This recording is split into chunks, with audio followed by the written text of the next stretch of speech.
Virgin Mother and Child, Holy Infant, so tender and mild, sleep in heavenly peace, sleep in heavenly peace.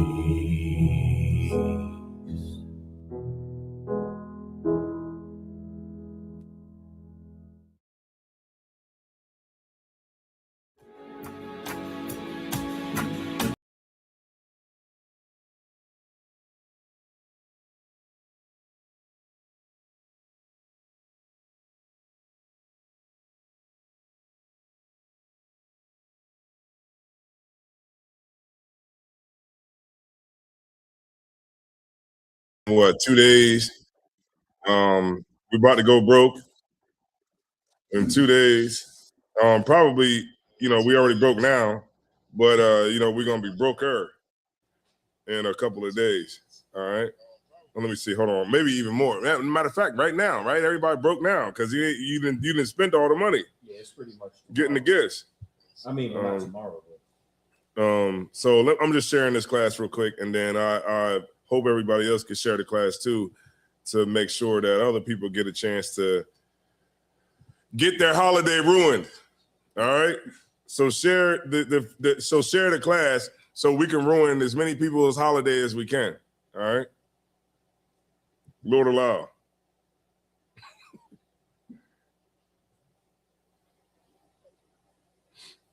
All right. In other news, man, it was a shooter down at the DMV today. I guess, somebody was tight with that. You know what I mean? Somebody was violently flipped, huh? Because they be tripping down there at the DMV. You ain't got no money, and they tell you, hey, look, man, you're going to have to, we ain't going to be able to give you a hard tag. You know what I mean? You're going to have to go get this catalytic converter fixed. And guess how much that is? $1,500. You know what I mean? People go crazy down there. So, I guess that was, I guess all this is happening in the holiday spirit, I guess. But so we're going to go into a little bit on the origins of Christmas. I mean, pretty much a lot of this stuff is bedrock for a lot of us. But for, the people who are new in the room, they may not know these things that, we go over every single year as it's pertaining to Christmas. But like with Christmas is like, it's like, what's so crazy about Christmas is that like, and I say this about, all Israel, and not saying everybody, if it don't apply, let it fly.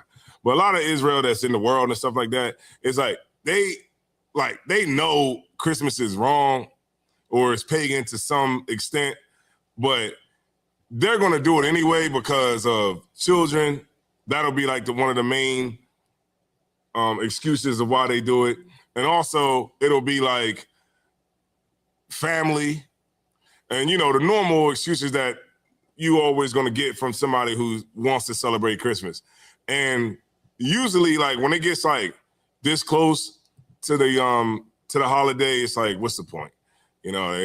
It's like standing in front of Great Adventure telling people, don't go on the rides. It's like, nigga, we here. We're going on the rides. You know what I mean? So it's like at this point, it's kind of like you speaking on deaf ears. So this is why we have these classes every year, just so that we can constantly remind our people and be able to teach new people about the holiday, the satanic holiday of Christmas. All right.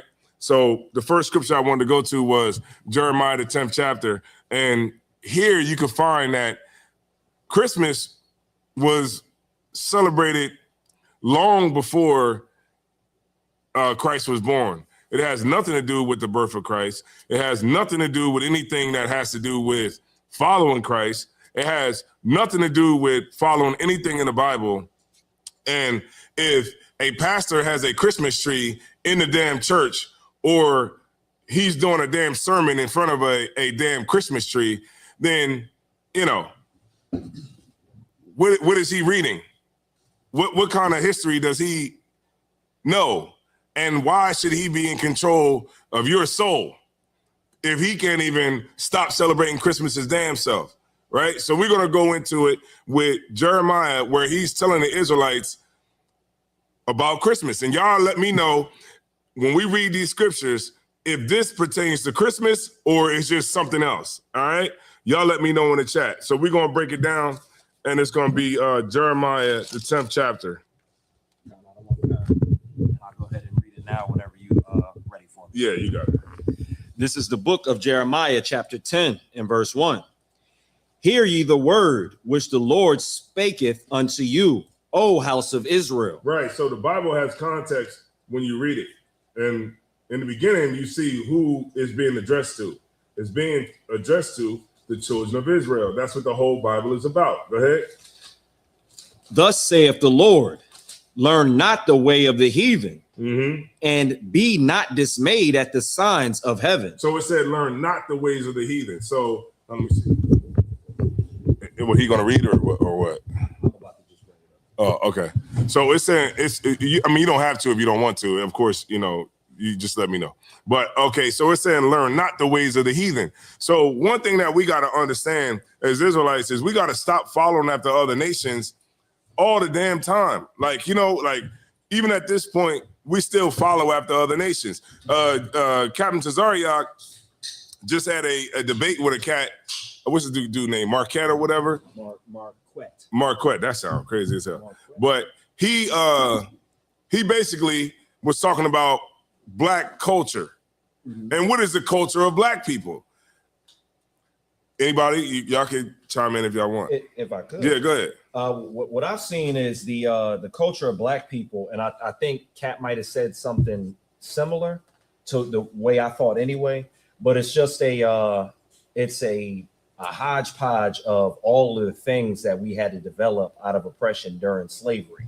Like that's our culture. Like the type of music that we made is like the blues, that deep down sorrow that we had. The type of food that we had was from the scraps master gave us. So even soul food, the culture of soul food, and all these things that we have, like pretty much Black culture for the most part is a hodgepodge. Now the flavor that we bring, that's something different, but our culture as a whole, what we know is Black food, what we know is Black music, is pretty much just what was developed out of oppression. Right, exactly. And we follow after European, Right. European culture. So the European culture is Christmas.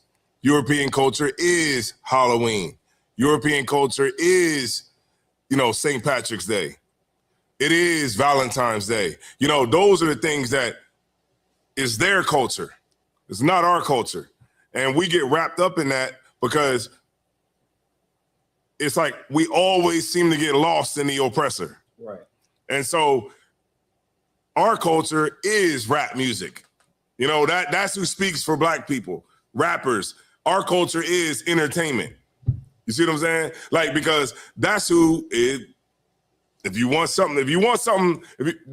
Black people to move a certain way, you go and you get entertainers, because our closely guarded culture is what? Hip hop. You know what I mean? And that's a horrible culture actually to have, because hip hop never grows up. You know what I'm saying? Like hip hop stays about 20 to 24 years old. And that's about it. You know what I mean?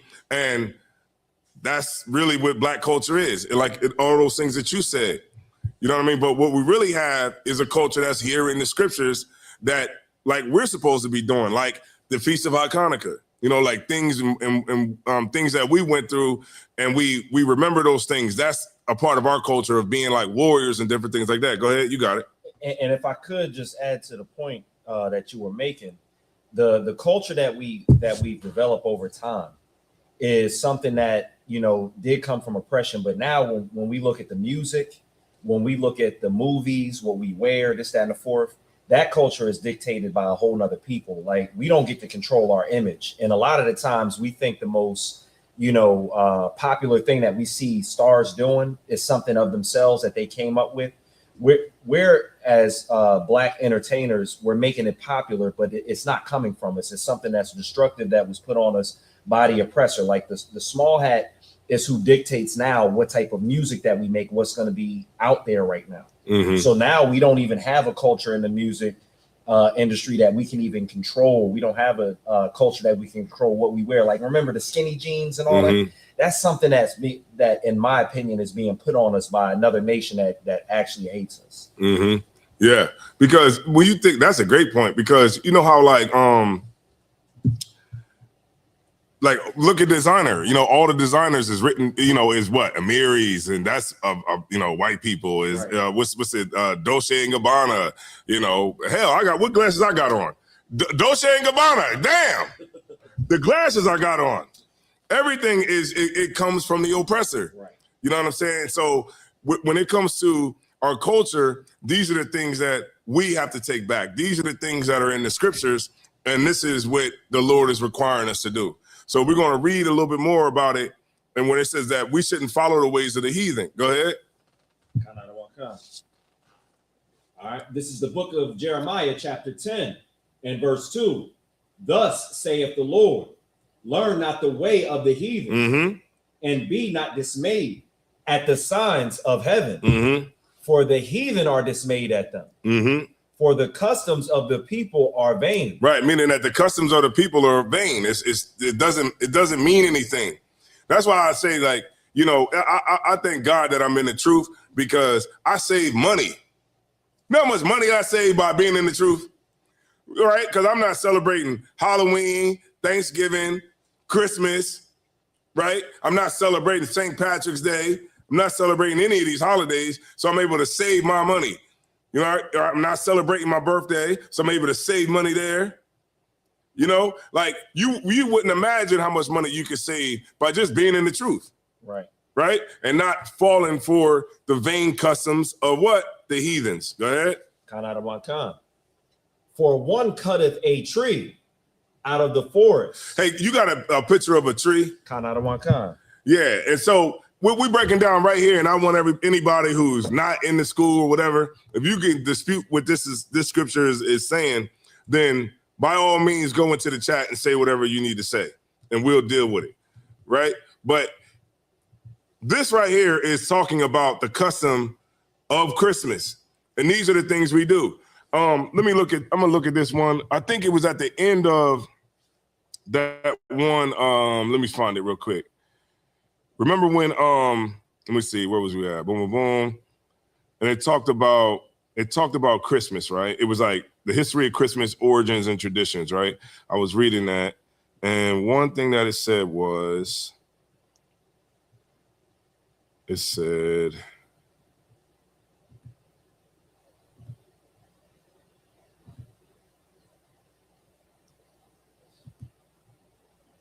1 second. Okay, it said each year, 25 million to 30 million real Christmas trees are sold in the United States alone.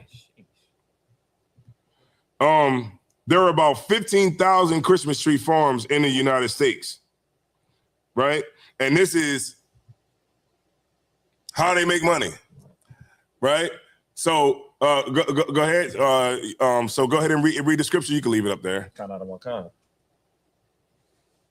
For one cutteth a tree out of the forest, the worker of the hands of a workman. The work of the hands of the workman with an axe. So, like, if you go into the tree, you go into the forest, you got to cut this tree down. Just like when these tree farms that's out here, they have to cut that tree down with an axe. Go ahead. The work of the hands of the workman with the axe. They deck it with silver and with gold. Right. So that's decorated with silver and gold. Deck is short for decorate. They deck it with silver and gold. Everybody knows the song, deck the halls with boughs of holly, right? And this is what they did back in Babylon. This is how many years before Christ? It was like hundreds of years, right? The Babylonian Empire all the way to, wait a minute, how many would that have been, Kosh? The Babylonian Empire to the Roman Empire. Probably would have been what, like 1,000 years? In the beginning of the time, right? Somewhere in there, but I know we can find it. Yeah. Let me get how many years it was. About 500 years. About 500 years. I know it wasn't like 1,000. It could be more, but I can. It says about 500 to 600 years between the Babylonian Empire and the rise of the Roman Empire. Right. So yeah, I knew it was somewhere like that. So this is probably like 500-600 years before Christ came along. They was cutting the tree out of a forest, right, with an axe. And what else? They deck it with silver and gold. Mm-hmm. They fasten it with nails and with hammers. That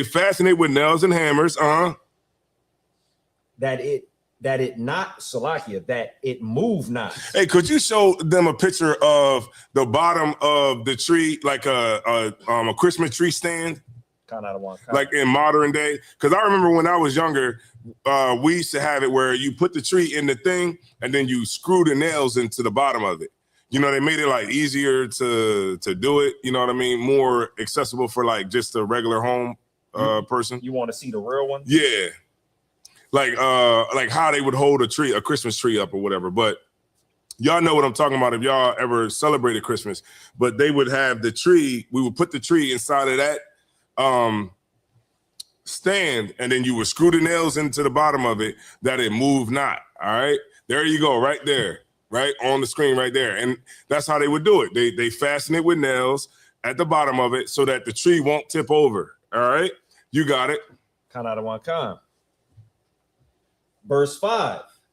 They are upright as the palm tree, but speak not. Right. The reason. Go ahead and keep reading. I'll break it down. They must needs be born because they cannot. Let me break that when it says, but it must needs be born, because to born something means to carry it. It's old Quaker English, like, which means like to carry something. So if you born something, you carry it. And what they had to do was, whenever you cut the tree down, you had to carry it. And the reason that they had to, he had to explain this to the Israelites is because back in the time of Babylon, there was a person who ruled Babylon named Nimrod.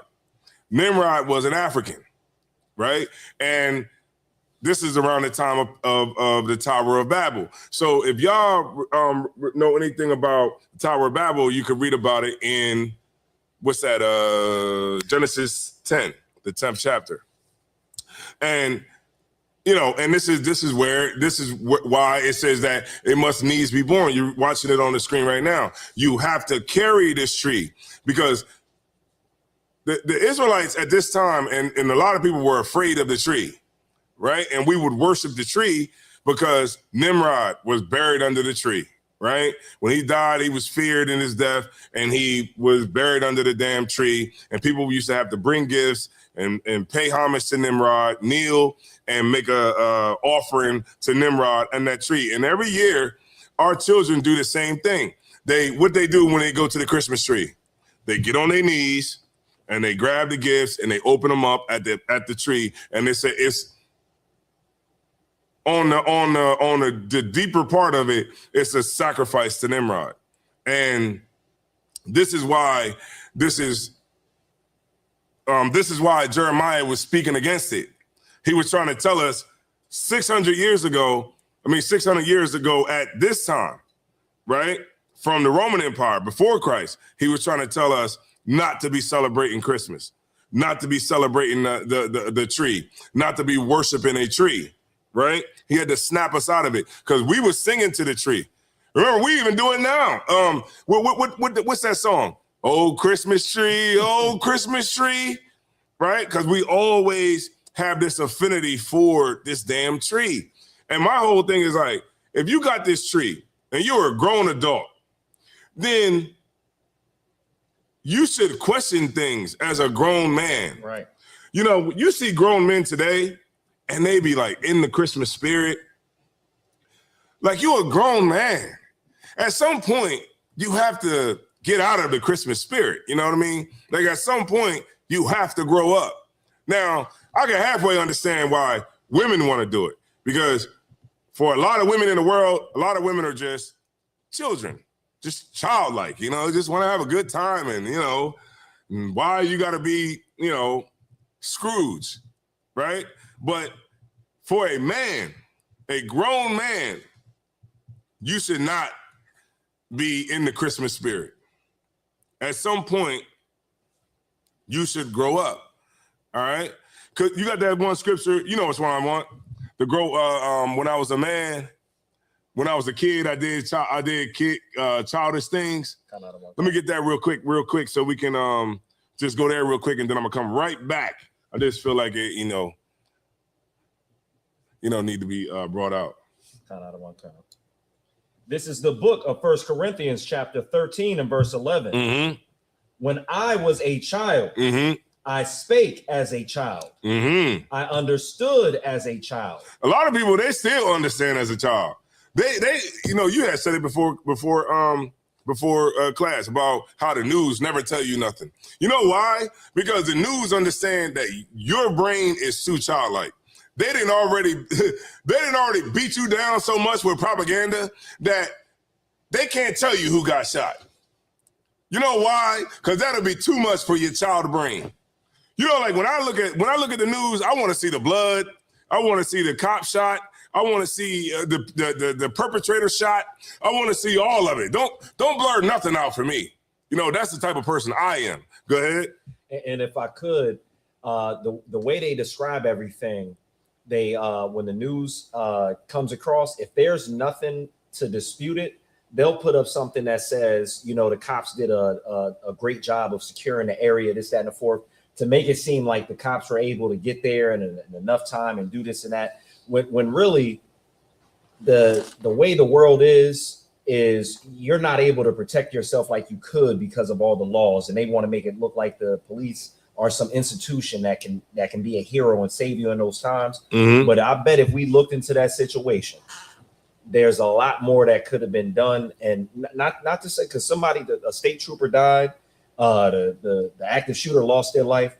But I bet you if you look into that situation, there's a lot of balls that were probably dropped. And just looking at other situations, and people aren't allowed to protect themselves, but the news are presented like some fairy tale where, the cops swooped in, secured, and did all the. Mm-hmm. It was probably because the cops. Yeah, you're right. Because cops they be too damn worried about people that want to follow the law, instead of worrying about the people that don't want to follow the law. Okay, this is sidebar. You know how you go to stores like Walmart, and you go up to the front. You pay for your stuff. You walking up to the front, and this is old lady at the front asking for your receipt. Right. Now, maybe I might be crazy, but if you got somebody at the door, it should be somebody that's, maybe got a little muscle, maybe like a security, right. Some type of security dude that if you are trying to take groceries out of here and not paying for them, then he would have the capability to stop you. Right. See what I'm saying? So what happens? All the people that paid for all their stuff got to go up to the little old lady and say, let me see your receipt. And then she just starts looking at everything and then say, here you go, you can go. Okay, if I wanted to take something, what could she do about it? Really? You 80 years old. What can you really do if I was really trying to take out a cartload full of steaks? And I know that this little old lady is between me and my barbecue. You get my point? She's between me and the barbecue. So what I'm gonna do is I'm gonna run this old lady over. But you see what I'm saying? So it's like a lot of stuff that they put in place is for people that already want to follow the law. Right.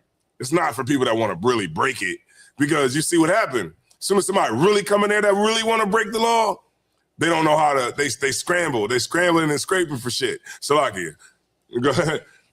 If I could, I remember there was a story where there was this neighbor that this black brother had, and the neighbor was threatening the brother.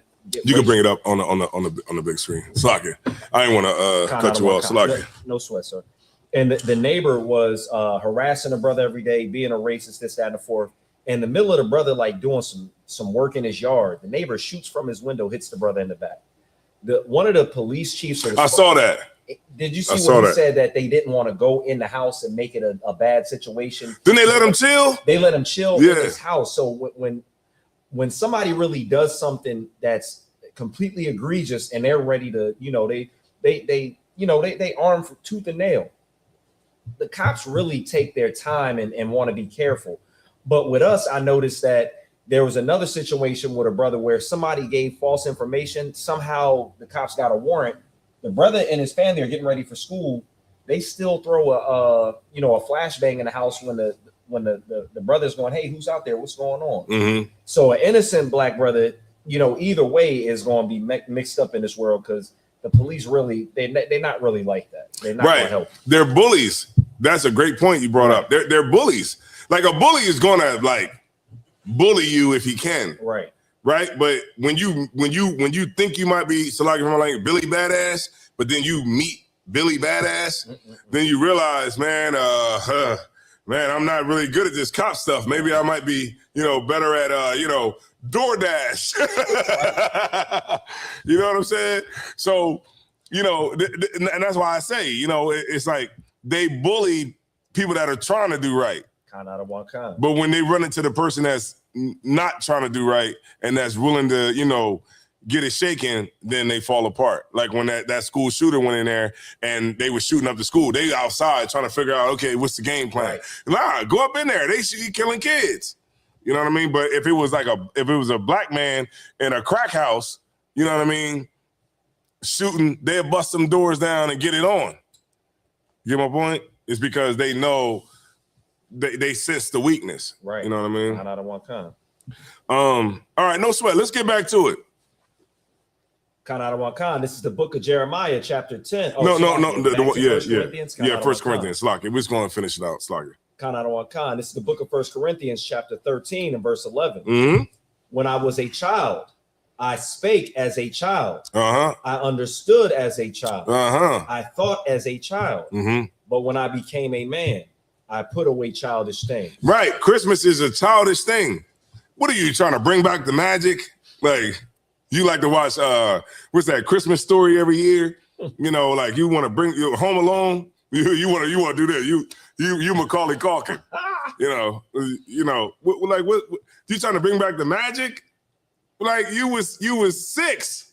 You was all those ages when you was you felt the magic of Christmas.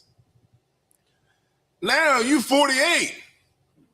You 50. You got a full gray beard, right? The sisters, same thing. You got grandkids and you still trying to get into the Christmas spirit. You gotta, it's a point where we have to grow up, right? We have to grow up and we have to be adults, right? Am I saying something that is so foreign to people? We have to grow up. We have to be adults, right?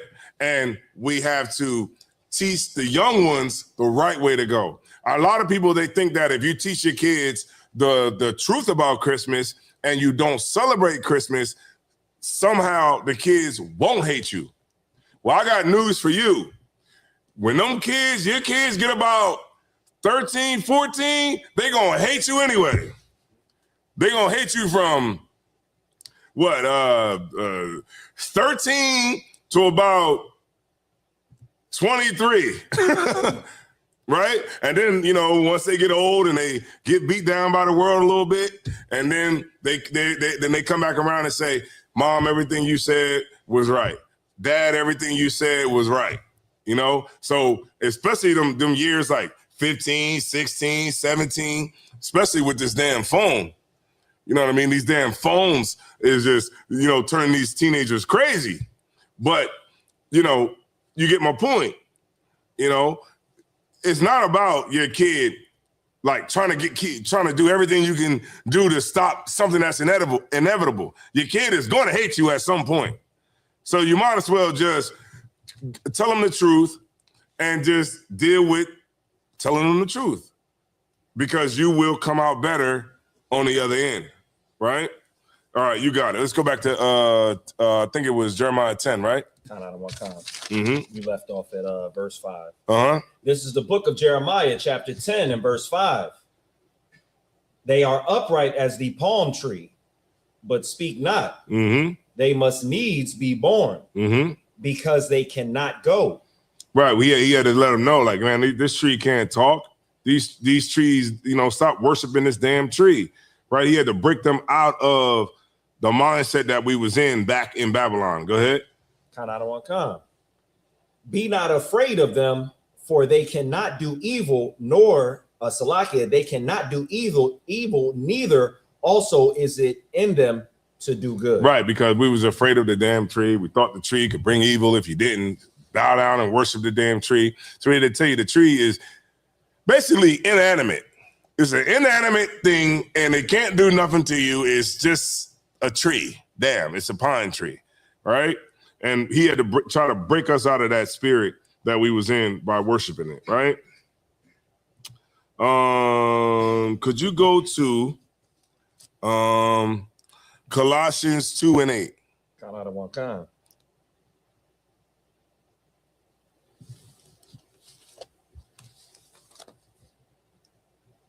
What's going on, Kosh, man?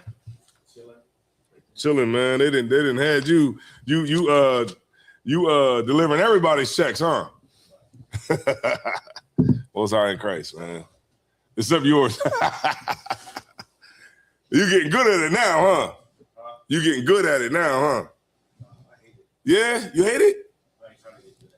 Oh, okay. Okay. It got to be like other aspects of it, right? Like that you could go into that might be like a little bit more chill. Like maybe you might have to drive the mail up somewhere. You know what I'm saying? Like on Poetic Justice. You never saw Poetic Justice? All right, that's another class. That's another class. But yeah, Poetic Justice, it was, forget it. They do got jobs like postmaster, stuff like that. Yeah, that you can go ahead and maybe stuff in the office. In the organization, yeah. All right, bet. Let's go Colossians 2:8. Colossians 2:8. This is the book of Colossians, chapter 2, and verse 8. Beware lest any man spoil you through philosophy. Right, because that's what we get spoiled by. The church, the pastors, YouTube channels. We get spoiled by philosophy. Cats, it's always the nigga who smoke weed all the damn time. Which I don't understand is that, the inner earth, that's under Antarctica. It's like, well, how do you know that? Well, that's a good question. You know what I mean? Like, how do you know that if we never been to Antarctica? You get my point? But what we can understand is that how Christmas has been detrimental to our people, and how, the scriptures, we can literally see it, and through history, how it has been detrimental to us, and we still want to be involved with it.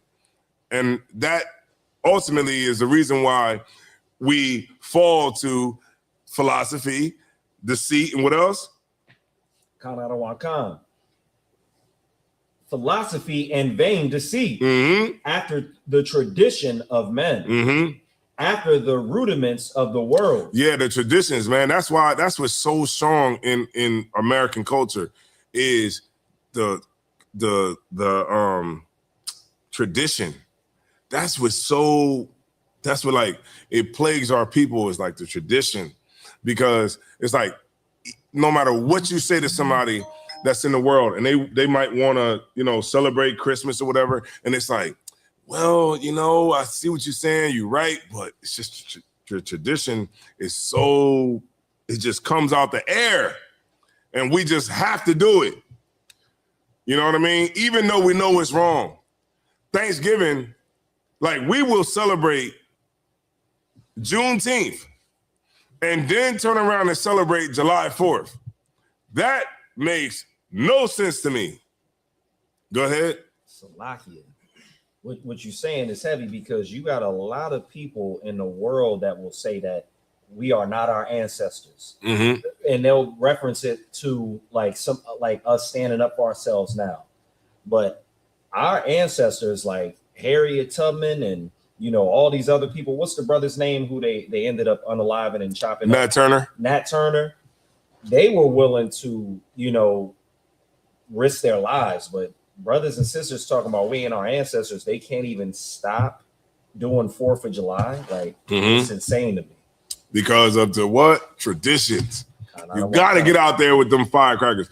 I was wondering, how do they stay open? How do they make money? Like fireworks? Like, it's because they make so much money on July 4th. I'm in the wrong business. I need to get me a good fireworks stand, because obviously they're making all the money that they need to make in one weekend. I had no figures. Yeah, one weekend. I don't know, because you know you see them. You ever see those firework like warehouses, like might be in like Philly or whatever like that, and Kind of one kind. they be open during the year. Just like I'll give you an example, the Halloween store. How does the Halloween store like be able to afford all the rent?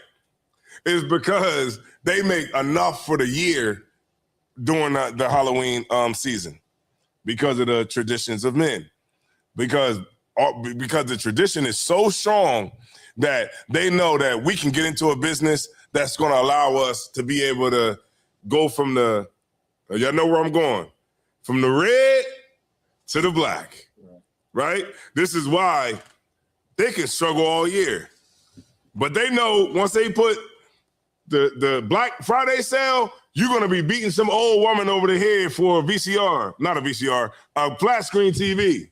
I said VCR because I remember it was like that, right? They know they could.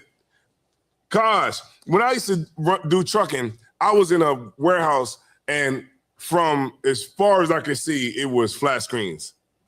Like I took a picture of it, like on the low, like I was like,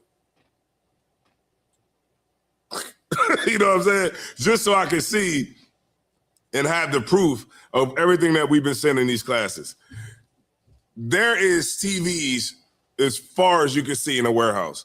But you know what they'll do? They will take a certain amount and they will make you fight, you know what I mean, a 72-year-old man, you know what I mean, over this, you know what I mean, this 98-inch, wait a minute, 98 inches. I might fight him over the 98 inches for 500. Like, you got to get these things right here.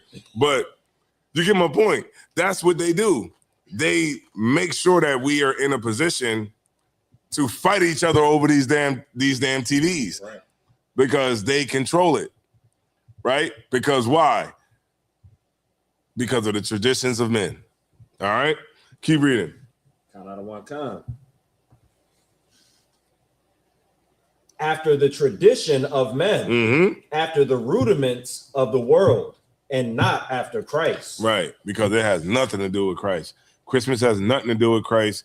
So at this point, your pastor don't know what the hell he's talking about. And when it comes to Christmas, he never know what he was talking about. But I'm just saying, on this particular issue, he doesn't know what he's talking about. When you look at like all of these pastors around Christmas time, what they be preaching in front of a goddamn Christmas tree in the background. That's part of the scenery. You know, that kind of brings everything home, make you seem like this is all about Jesus Christ. But we're going to read a little bit about it. Could you do me a favor, right? Count out of one kind. Baba Kashaw, and let's go into the history of Christmas. Now, what I'm gonna do is I'm gonna go with you just to follow along. And let's read the first paragraph. Count out of one kind. All right, this is an article from history.com titled History of Christmas, and we're reading the first paragraph. All right. It says, Christmas, celebrated annually on December 25th, is a sacred religious holiday as well as a worldwide cultural and commercial phenomenon. For roughly 2 millennia, people around the world have been observing it with traditions and practices that are both religious and secular in nature. Christians celebrate Christmas Day as the anniversary of the birth of Jesus of Nazareth, a spiritual leader whose teachings formed the basis of their religion. Right. So if anybody, and I'm just going to do this for time's sake. Okay. Does anybody know, and you can let me know if anybody's seeing in the chat. Does anybody know when Christ was born, what were they on their way to do? What was Mary and Joseph on their way to go do? And I'm gonna give it 1 second. I think I know you know, but let me see. Does anybody know in the chat what was they on their way to go do? Let's see, I'll give it a second in the chat. All right.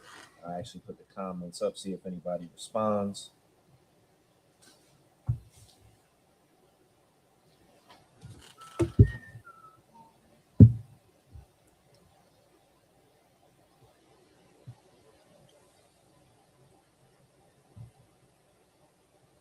You got a sister, she said attend Passover. I'm not sure if that's what you was looking for. Hold on.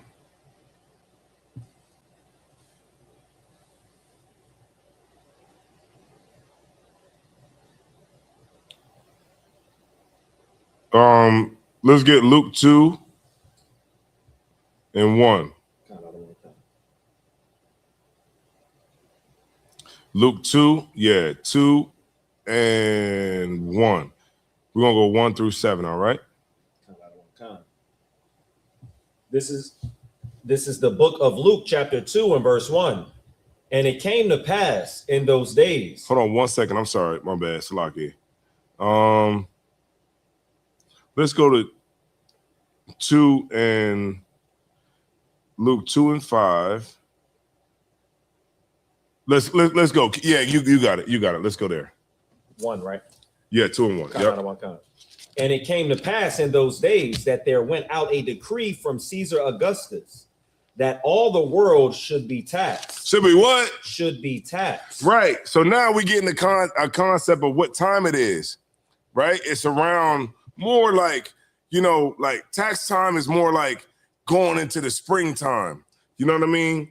Like, like there's people that pay tax early, like the people that did, the people that do it in January and February. But really, like the end of tax time is around what time? Like April, you know what I'm saying? So usually around like March, all of that, when people are paying taxes, this is when it starts to usher in the spring season, right? Keep reading. Verse 2. And this taxing was first made when Cyrenius was governor of Syria. Right, because remember, in the Roman Empire is the same as the American Empire. Right. It's the same thing. It's the same people, the same thing. They had the House of Representatives in New York. I mean, in the Roman Empire, they had the Senate, the House, all that. They had all the same setup in Rome. All right. So it's the same thing now.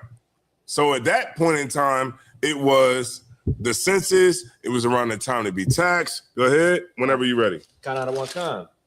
And all went to be taxed, everyone into his own city. Mm-hmm.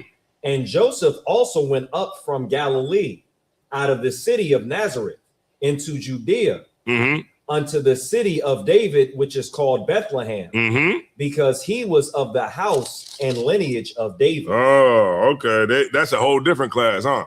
Go ahead. Verse 5, to be taxed with Mary, his espoused wife, being great with child.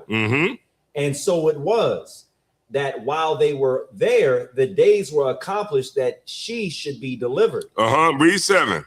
And she brought forth her son, Salaki, and she brought forth her firstborn son and wrapped him in swaddling clothes and laid him in a manger because there was no room for them in the inn. Keep reading. And there were in the same country shepherds abiding in the field, keeping watch over their flock by night. Okay, so why would sheep be, if it was wintertime, why would they be out in the field at night? Go ahead. They had the goose down bubble coat. Yeah, exactly. Right. They would be in the goddamn barn, right, where it was warm at. They wouldn't be out there, which would tell you that if you understand anything about the seasons, it would be more around the springtime when Christ was born. So what the hell is December 25th? That's the dead of winter. Everything is dead. What the hell are you talking about? So Christ was born more around the springtime, you know, when this, you know, they were out and the shepherds out in the field. Other than that, the sheep would be up in the barn, if you know anything about farming. Right. All right. You wanted to say something?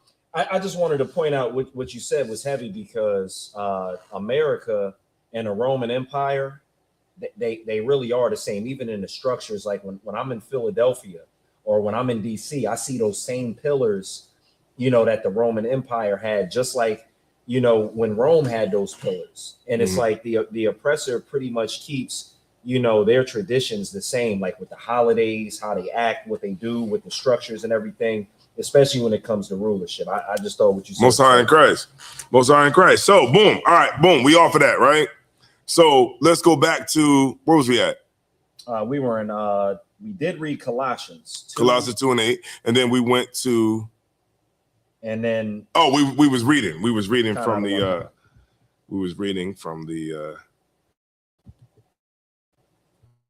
the Christmas thing. kind of one kind. So I'll start back in that All right. start back. Let me see. All right. So this is back to the article from history.com. People around the world have been observing it with traditions and practices that are both religious and secular in nature. Mm-hmm. Christians celebrate Christmas Day as the anniversary of the birth of Jesus of Nazareth, a spiritual leader. Which we know that's not true, because Christ wasn't born in December. Whose teachings form the basis of their religion. Popular customs include exchanging gifts, decorating Christmas trees, attending church, sharing meals with family and friends, and of course, waiting for Santa Claus to arrive. If a white man come down your chimney, he's coming with handcuffs, right? To lock you up, because ain't no white man coming in no black man's house without the intention of trying to lock you up. All right. Go ahead. Attending church, sharing meals with family and friends. But I want to point something out that's heavy, Quahal. Like, you see what it said? Like, you know how they be like, I don't celebrate Christmas. It's just about, you know, family. But everything that they saying is right here. It says that when you're celebrating Christmas, it says exchanging gifts. That's what you're going to be doing. But you don't celebrate Christmas, though. Decorating the Christmas tree. But you don't celebrate Christmas, though. Attending church. But you don't celebrate Christmas, though. Sharing meals with family. But you don't celebrate Christmas, though. Right? It says, with family and friends. And of course, waiting for Santa Claus to arrive. But you don't celebrate Christmas, though. See what I'm saying? So what the hell are you celebrating? Sounds like Christmas to me. All right, you got it.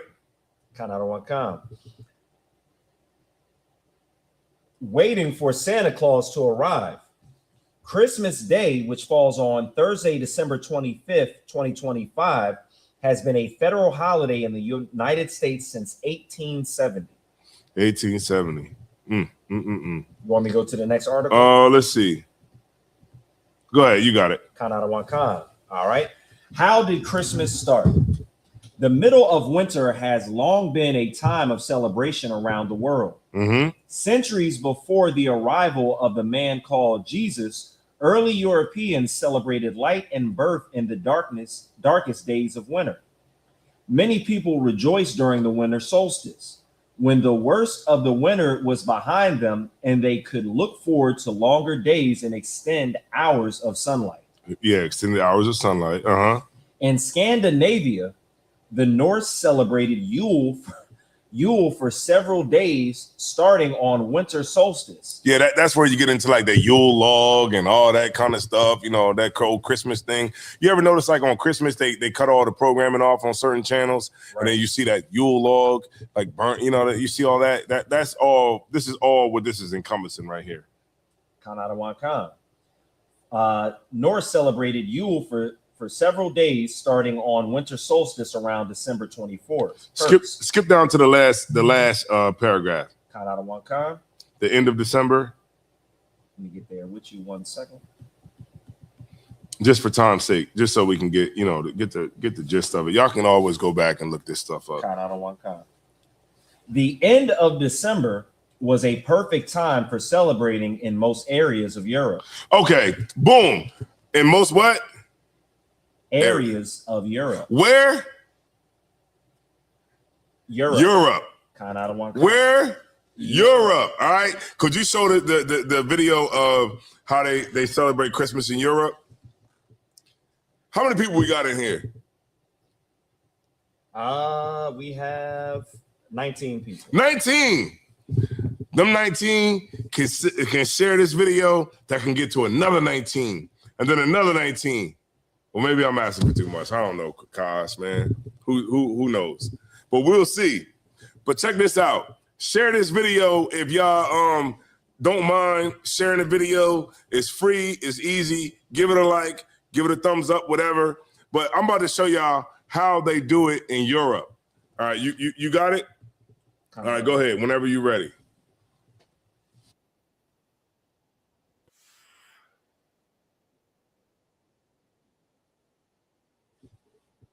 Out of one kind. Give me 1 second. I'm gonna make sure it starts at the beginning before I put it on the stage, just so they get to see all of it. No sweat. All right, it's playing.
So the end of December, right? You would start there. All right, you got me unmuted.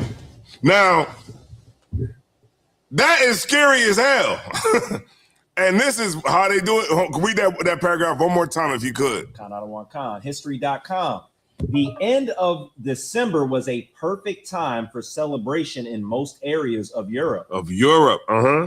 At that time of year, most cattle were slaughtered so they would not have to be fed during the winter.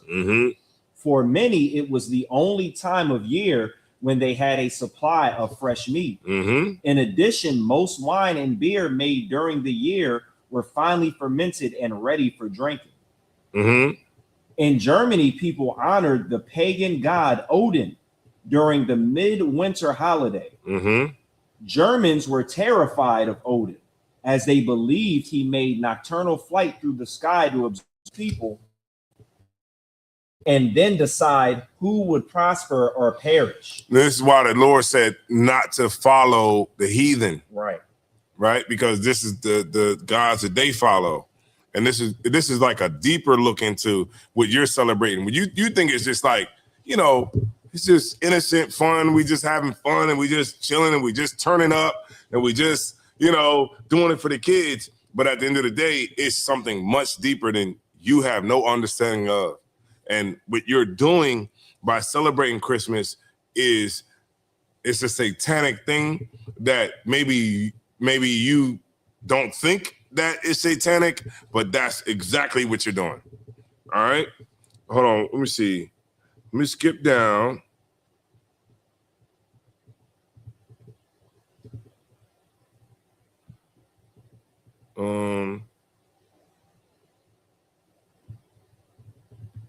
Okay, could you read? Is Christians? Is Christmas really the day Jesus was born? All right, we just got a couple more scriptures, then we're gonna be up out of here. All right. So is Christmas really the day Jesus was born? Let me go ahead and get there with you.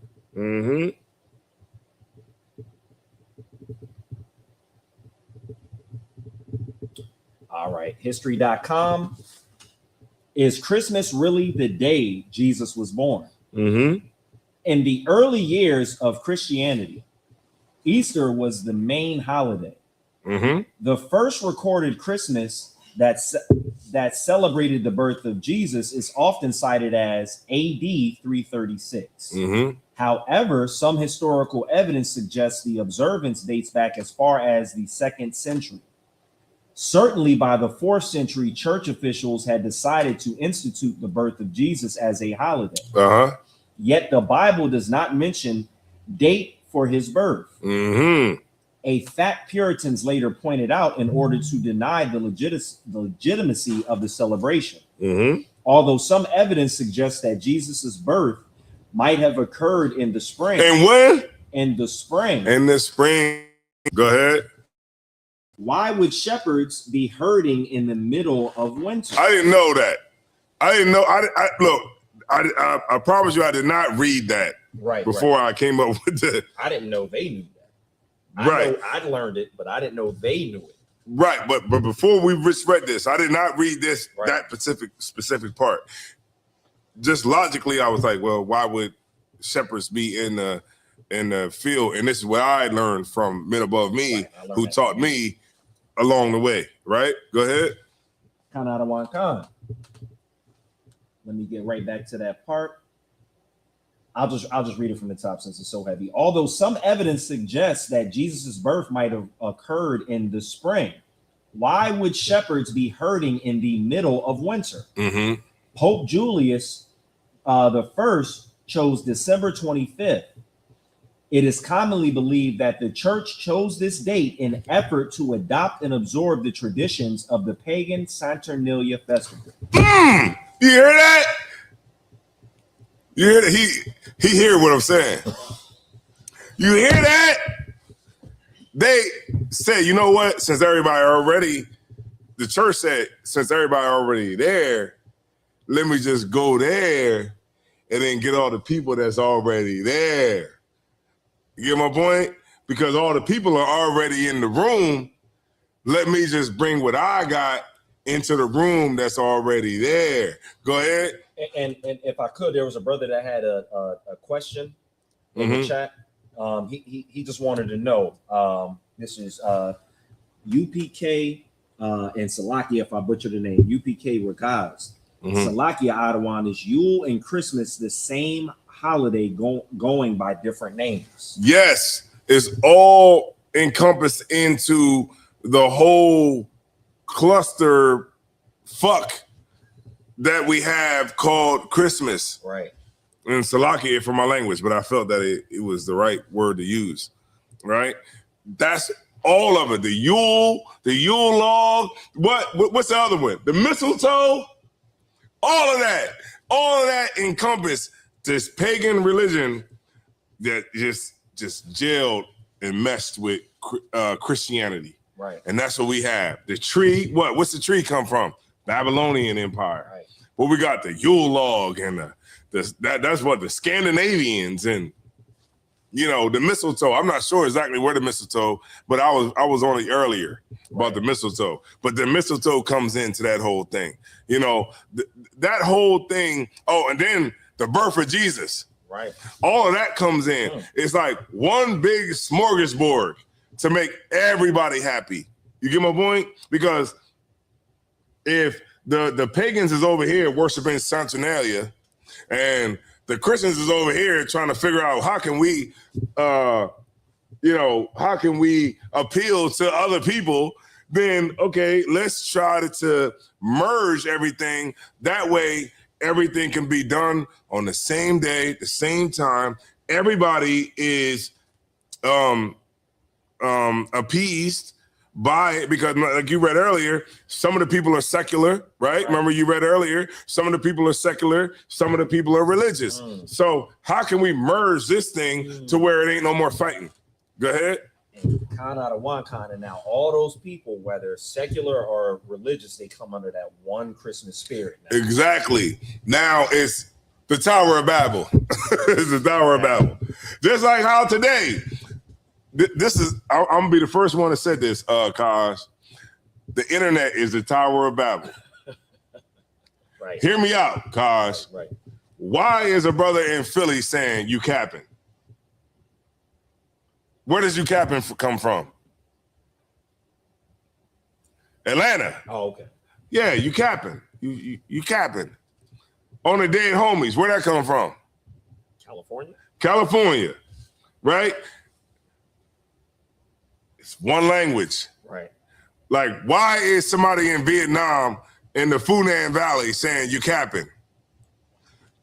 Because they see people in Philly saying it. They see people in Atlanta saying it. They see people in Chicago saying you tweaking on phone them.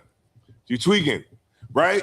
They seeing the lingo. Everything is the same. It's all what? One language. That's why you could be in Philly and you hear somebody saying you capping. You could be down in another state, like, and you could hear the lingo from Chicago. You could hear the lingo from Cali. It's like this. I remember how it was in the scriptures when it said about the Tower of Babel, how the Lord came down and he confounded the languages because all the people were what? As one. Right. And when the Lord understood that, he knew that nothing will be restricted from us if we all came together as one. Now, what you're seeing right now is what? The internet. And what is the internet doing? It's bringing us all together as one. Because guess what? Somebody that's in Sierra Leone can see what you're doing in Philly.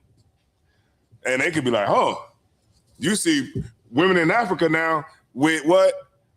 Lace front wigs. Why they got lace front wigs on? Why? Because they're seeing women in Detroit. They're seeing women that's down in Florida. They're saying women that's down in Texas, women that's up in Philly, right? And they saying, oh, that's the way I got to wear my hair. So now you got all these Hamites wearing lace front wigs. You got Hamite men, Philistines, Philistines rocking. Oh, we bought 50 Cent. We love 50 Cent G Unit. Because they're seeing, because remember back in the 90s and 80s, we didn't know what the hell they was doing in Chicago. You had to go to Chicago to know what they was doing in Chicago. Right. Because we didn't have the internet. But now the tower, go ahead. I'm gonna let you go ahead. Now go ahead. Go ahead. You're absolutely right. If I could just make 2 quick points, because I remember in your last class when you brought this. Now I don't know if it was your last class. You brought this concept out, and it like sent a light bulb off in my head, and I was like, you know, we kind of had talked a little bit about how it's like the Tower of Babel and how the government and state-sponsored agencies kind of use it to control everybody and even monitor what we say and how we act, and you know, do social engineering. Right. Saying, but everybody is so much followers now. Even back in the day, if you heard something from like slang, like in a song, like, because you know there were certain artists that were from the South, we would say to the song, but we never vernacular, our whole slang to fit a different culture or a Slovakia subculture in a whole different region of the United States. Now people in New York really say on the dead homies, or they'll switch it up and say on my dead. But like you're right. Like people have become so much followers with this Tower of Babel internet that it just dictates how they act, what they say, what they wear, what they believe. Like you dropped, man, you know, he dropped it so heavy, Kaz, man, I got to come back with something else. Would you dropping this heavy because that's exactly why everything it's like it's joined together. Like it's like that Tower of Babel, and what this is doing is building it back up to the sky again, right? But now it's not like we building bricks, like mortar, brick, mortar, brick, mortar, brick, mortar. Try to get all the way up there. Now it's you know what I mean? It's right here. And now we looking at it and we all come together. And guess what comes with that? The LGBT. Guess what keeps getting added on? More letters. LGBTQIAP, Q, X, Y. All that gets added because nothing to be, like the Lord said, nothing to be restricted from us. And this is why we are in it again. Right? So, boom. What was any more you had on it? Kind out of one kind. Let's get it. Let's get it. A little bit more on that. Let's focus everybody back in. Kind out of one kind. We got a couple more scriptures and then we out of here. And I'll just read it right again. It says, this is history.com. Although some evidence suggests that Jesus's birth might have occurred in the spring, why would shepherds be herding in the middle of winter? Pope Julius I chose December 25th. It is commonly believed that the church chose this date in effort to adopt and absorb the traditions of the pagan Saturnalia festival. Look at that. Kind out of one kind. First called the Feast of the Nativity, the custom spread to Egypt by 432 and to England by the end of the 6th century. It's a little bit more if you want me to read. Good. And then we get one more scripture and then we'll be out of here. Kind out of one kind. It says, by holding Christmas at the same time as traditional winter solstice festivals, church leaders increased the chances that Christmas would be popularly embraced, but gave up the ability to dictate how it was celebrated. There you go. Because remember, everybody's doing it whatever way they want to do it. Because remember, you got different cultures that are merging together. So you like we might do it this way, right? By putting gifts under the tree. But in Europe, they're doing it with demon masks on. See what I'm saying? Walking down the street, looking crazy with demon mask and fire, right? But another culture might do center class with Swarte Pete. See what I'm saying? And then it might be like another culture might do it the winter solstice. They might be like, it's the end of the winter, it's the beginning of winter, or the days are shorter. But so now that church adopted it, the Christian church adopted it, they adopted it, but they can't dictate how people are going to celebrate it, right? Because the way the church is trying to do it is like, well, we're going to celebrate the day that Christ died. And then the people that's over in Scandinavia, they're like, well, we're going to do it by the winter solstice. And then the people that's in Europe is going to say, well, we're going to do it by center class. Then the other people is like, well, we're going to put on demon masks and we're going to represent Krampus, right? Read it one more time. Kind out of one kind. Just that last sentence that you read. Let me just get there. You can go up if you need to. Salage. By holding Christmas. By holding Christmas at the same time as traditional winter solstice festivals, church leaders increased the chances that Christmas would be popularly embraced, but gave up the ability to dictate how it was celebrated. By the Middle Ages, Christianity had the most part replaced. Read that one more time. By the Middle Ages, Christianity had for the most part replaced pagan religion. There you go. Go ahead. And if I could, this compromise is echoed through the church today. Like if somebody has something going on in their life in the church, because that person is popular, they'll keep them in the church so the popularity can continue. Like there's no reason why. What's his name? What's the brother's name? He said he likes to sit butt naked on his piano. Kurt Franklin. Kurt Franklin. There's no reason for, if this is a place of the Lord, there's a reason for characters like that to have that type of lifestyle and that type of aura and still be around. But because they're popular, they let it slide in the church. There you go. Last scripture. Colossians 2:8. Let's go back there. We don't need to go to a new scripture. Let's go to Colossians 2:8. Kind out of one kind. And then we're going to be up out of here. This is the book of Colossians chapter 2 and verse 8. Beware lest any man spoil you. Right. Beware lest any man spoil you. Because guess what they trying to do? they trying to come to spoil you. And you know what spoil means? Rob you. They coming to rob you. Go ahead. Through philosophy and vain deceit.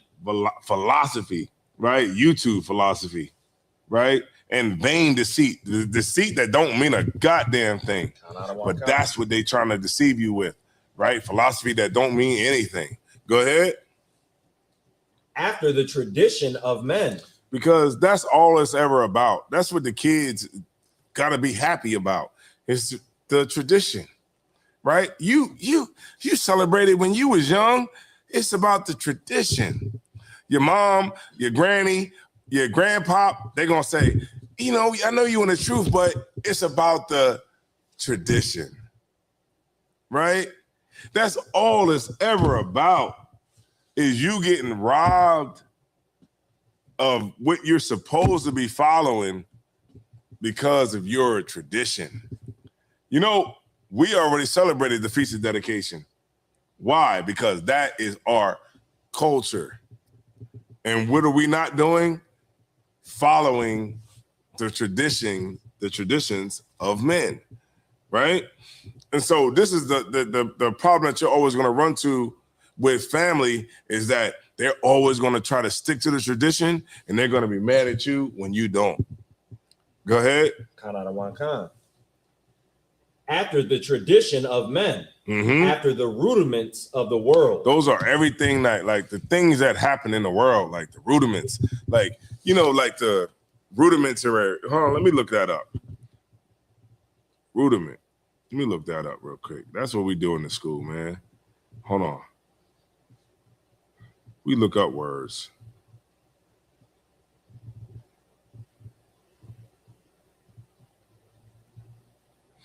Rudimentary, right? Evolving or limited to basic principles, right? And the basic underlining thing that America does on December 25th is what? Christmas. Right. You don't like it?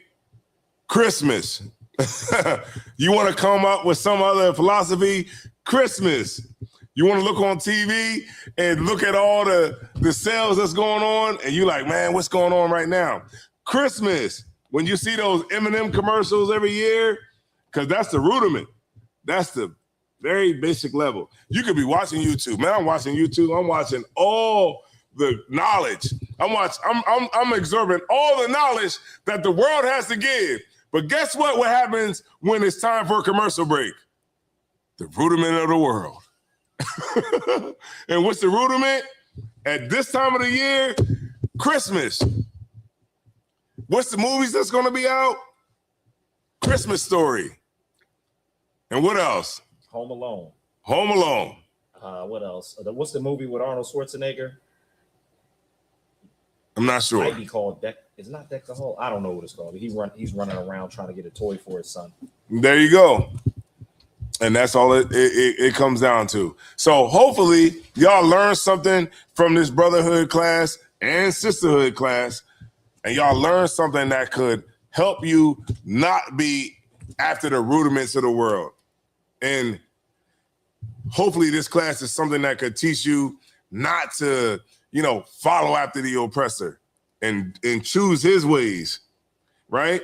Hopefully this is something that could focus you back in to what you are supposed to be doing, right, in this time of year. And you want to know what that is? Nothing, right? That's what you're supposed to be doing right now. Nothing. Are you supposed to be going out? No. Are you supposed to be going over people's house so that you can eat ham and all that kind of stuff? No. Stay in the house. Don't buy no gifts. And what you'll realize the next morning after Christmas, nothing happened, right? We're all still broke.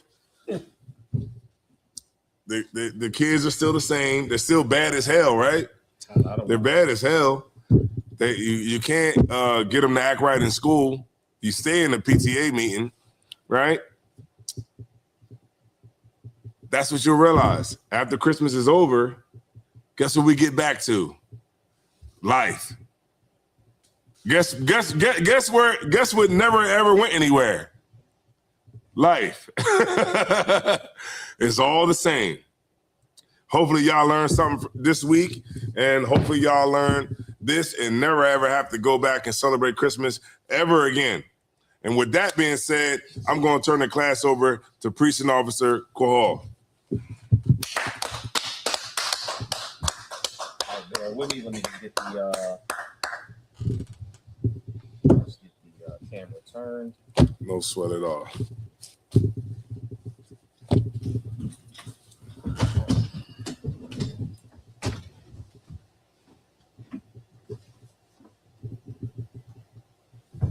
All right, this is the ISUPK security announcements.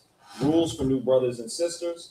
When a new brother or sister comes to the school, they are off limits for 6 months. They are to be saluted only. They are here to shed themselves of the world. If the if the brother or sister needs transportation, the teacher will arrange it after 6 months. If a brother or sister has an interest in a particular person, they are to seek counsel from the heads. Tithes, which is a commandment that can be found in Numbers 18 and 21, and also Malachi 3, 8 through 10. In the Hebrew, it is ma'ashara, which is 10% of any increase the Lord gives you. Also, we do have a free will offering or a priest fund, what is not mandatory, but it is greatly appreciated. Up and coming holy convocations in February, we have the Feast of Purim that is on the 20th day of February. And we'll be having that here, correct, sir? Yeah. So that'll be at 51 Blue Hen Drive in Newark, Delaware. All right. If a brother or sister wants to be a trooper in the school, remember to wear black boots, pants, shirt, and headband. With that being said, men of Israel, Amijah, which means to stand. Men of Israel, Amijah Shabbat, Amijah, Barak, Yahweh Shem Yahweh Shabbat. Yajmatzah, we're going to Sar. We're going to give the sisters a courtesy salute. Men of Israel, Amijah Shabbat, Amijah, Barak. Yahweh Shema Alatan by Shem Yahweh Shai. Yajmatzah, class dismissed.